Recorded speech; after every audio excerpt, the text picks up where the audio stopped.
मैं विजय लाल साहा, आपके हिंदी शिक्षक।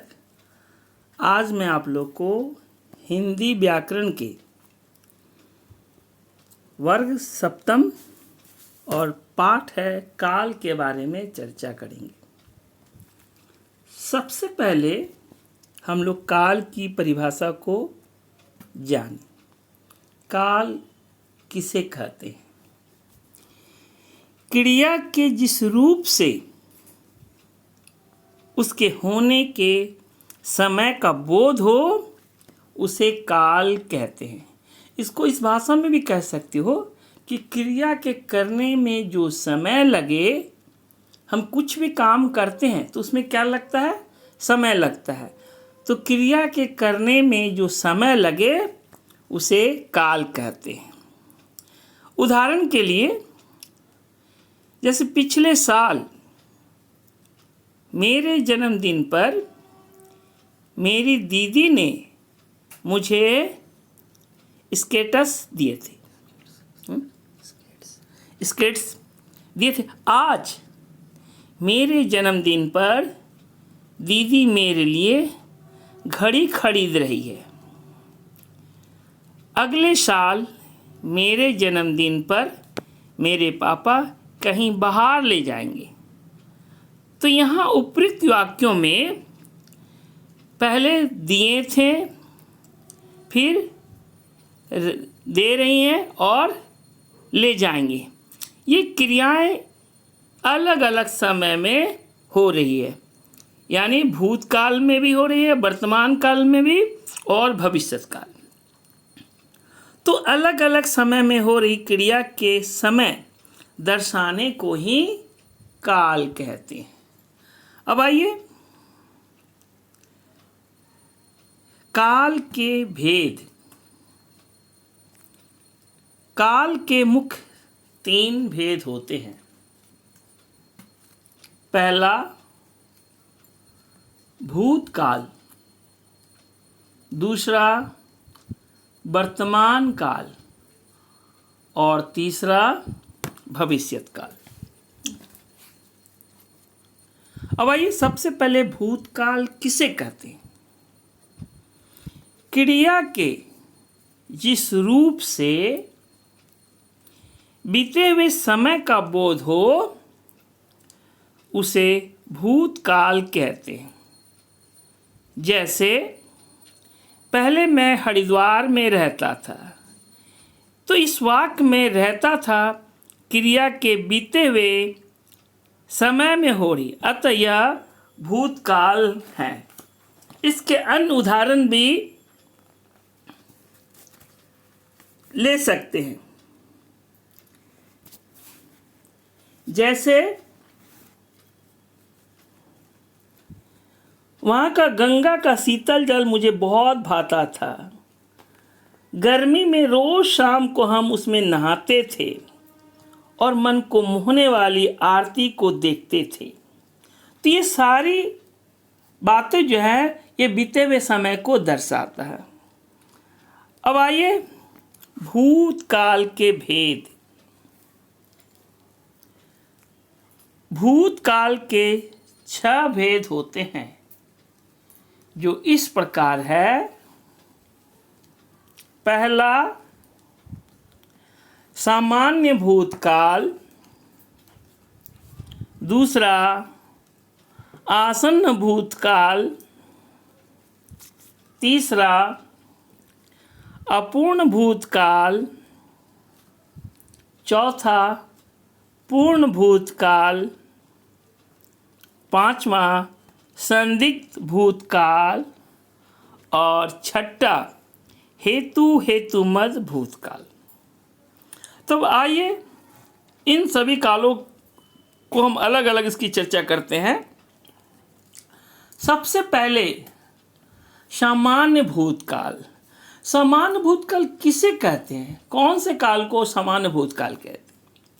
तो क्रिया के जिस रूप से बीते हुए समय में सामान्य रूप में क्रिया के संपन्न होने का बोध हो उसे सामान्य भूतकाल कहते हैं। जैसे बच्चों ने खेल खेला, प्रधानमंत्री जी ने भाषण दिया, तो ये हो गए सामान्य भूतकाल। अब दूसरा है आसन भूतकाल। क्रिया के जिस रूप से यह पता चले कि क्रिया भूतकाल में आरंभ होकर अभी अभी समाप्त हुई है, उस काल को आसन भूतकाल कहते हैं। जैसे माता जी अभी अभी बाजार गई है। दूसरा उदाहरण, राम गिटार बजाकर आ गया है। अब इसके कुछ विशेष बात इसमें है कि कुछ विद्वान इस काल को पूर्ण वर्तमान काल मानते हैं, क्योंकि यह काल यह सूचित करता है कि कार्य भूतकाल में आरंभ हुआ और वर्तमान काल में अभी अभी पूरा हो गया। अब आइए तीसरा, अपूर्ण भूतकाल। अपूर्ण भूतकाल क्रिया के जिस रूप से यह पता चलता है कि क्रिया भूतकाल में हो रही थी, किंतु यह नहीं पता चलता कि कार्य समाप्त हुआ है या नहीं, वह काल अपूर्ण भूतकाल कहलाता है। जैसे दादी सैर कर रही थी, वे लोग खेल रहे थे, मोहन बाजार जा रहा था, तो यह जो है भूतकाल में क्रिया जारी था, समाप्त नहीं हुई है, इसलिए इसे अपूर्ण भूतकाल कहते हैं।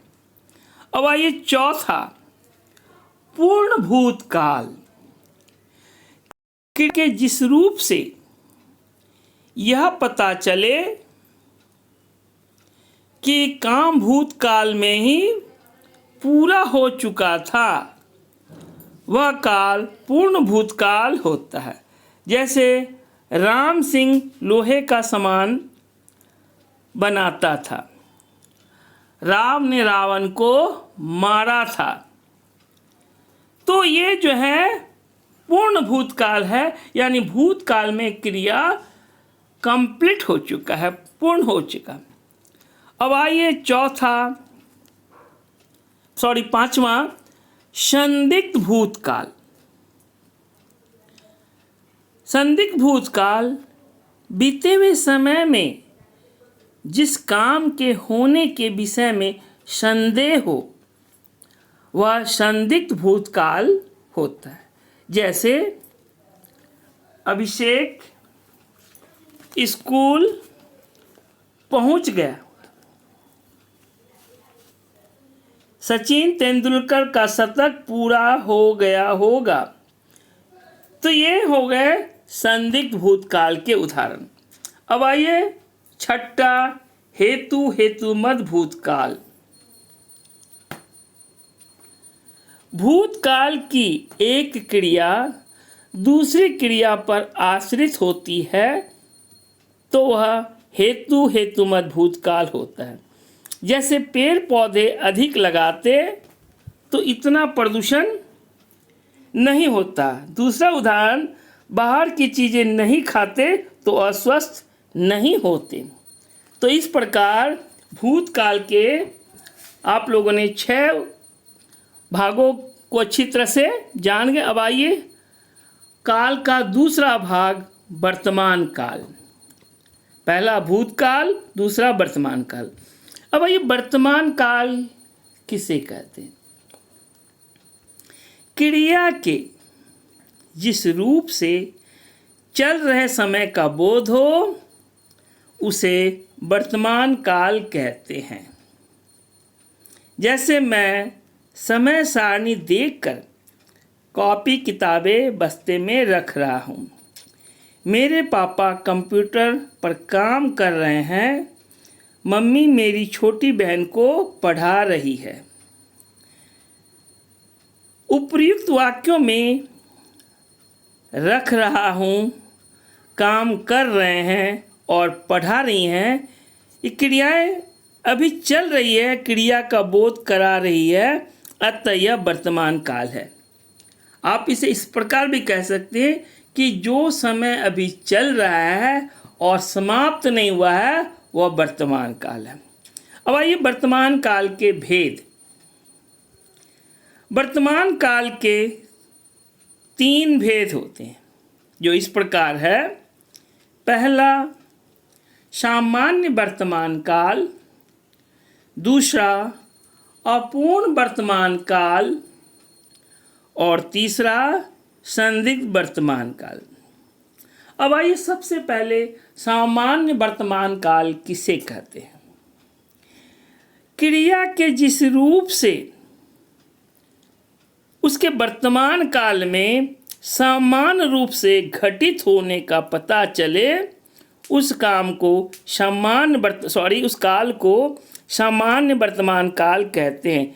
जैसे नेहा अनुच्छेद लिखती है, इस काल में ज़्यादातर ये शब्द आते, पढ़ते हैं, लिखते हैं, खाते हैं। ये ताती, ये हो गया आपका सामान्य वर्तमान काल। मोहन पत्र लिखता है, गाय घास खाती है, ये हो गए सामान्य वर्तमान काल। अब आइए दूसरा अपूर्ण वर्तमान काल। क्रिया के जिस रूप से यह पता चले कि क्रिया अभी समाप्त नहीं हुई है, अभी चल रही है, तो उस काल को अपूर्ण वर्तमान काल कहते हैं। जैसे अनिल साइकिल चला रहा है, मोहन बाजार जा रहा है, हम लोग पढ़ रहे हैं, तो यहाँ क्रिया जारी है, क्रिया कंप्लीट नहीं हुआ, समाप्त नहीं हुआ, इसलिए इसे अपूर्ण वर्तमान काल कहते हैं। जिस प्रकार भूतकाल में पढ़ रहे थे, खा रहे थे, लिख रहे थे, वह पूर्ण भूतकाल होता है, और इसी प्रकार वर्तमान काल में भी पढ़ रहे हैं, खा रहे हैं, लिख रहे हैं, यह अपूर्ण वर्तमान काल है। तो अब आइए तीसरा संदिग्ध वर्तमान काल। क्रिया के जिस रूप से वर्तमान में क्रिया के होने में का संदेह हो उस काल को संदिग्ध वर्तमान काल कहते हैं। जैसे प्रधानमंत्री जी भाषण दे रहे होंगे, मोहन आम खा रहा होगा, वे लोग जा रहे होंगे, तो यह वर्तमान काल में भी क्रिया के होने में संदेह का भाव प्रकट होता है। अब आइए काल का तीसरा भाग, भविष्यत काल। भविष्यत काल के भेद। पहले भविष्यत काल किसे कहते हैं? क्रिया के जिस रूप से आने वाले समय का बोध हो उसे भविष्यत काल कहते हैं। जैसे मैं नए विश्वविद्यालय में प्रवेश लूँगा, कल हम लोग पटना जाएंगे, तो इस वाक्य में जो है लूँगा क्रिया आने वाले समय में होने का बोध करा रहा है, अतः यह भविष्यत काल है। अब आइए भविष्यत काल के भी 2 भेद होते हैं। पहला सामान्य भविष्यत काल और दूसरा संभाव्य भविष्यत काल। अब आइए सामान्य भविष्यत काल किसे कहते हैं? सामान्य भविष्यत काल क्रिया के जिस रूप से आने वाले समय में सामान्य रूप में क्रिया होने का बोध हो उस काल को सामान्य भविष्यत काल कहते हैं। जैसे हम बाजार से सामान लाएंगे। अब आइए दूसरा संभाव्य भविष्यत काल, जहां हम बाजार से सामान लाएंगे। इसके आप दूसरे उदाहरण भी देख सकते हैं।